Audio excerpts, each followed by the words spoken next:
13esimo.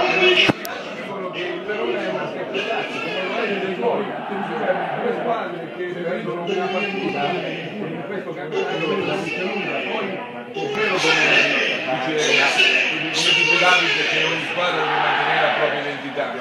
Però è anche vero che nel calcio c'è spesso l'illusione che tutti se la possono giocare così, certo che tutti se la possono giocare così, certo che l'imponderabile quantificato nel 2-3% ci sta, no? Come tutte le squadre che affrontano, che so io, il Barcellona, il Real Madrid, il Paris Saint-Germain, il Borussia, cioè sono tutte squadre che in teoria hanno possibilità di vincere, ma poi alla fine non vincono. Quindi l'accortezza del buon Mimo, che difendo ma non ha bisogno di difese, è semplicemente dovuta alla conoscenza, oltre che dell'avversario, anche delle caratteristiche della propria squadra. Perché è vero che il Sassuolo, che preso alto, può essere infastidito, ma c'è da valutare che la partita dura 95 minuti e una condizione atletica come quella farebbe dubitare assolutamente, perché è impossibile andare a pensare a un difensore per 95 minuti. Il Sassuolo è stata una squadra che gioca bellissimo calcio, organizzato, ha fatto complimenti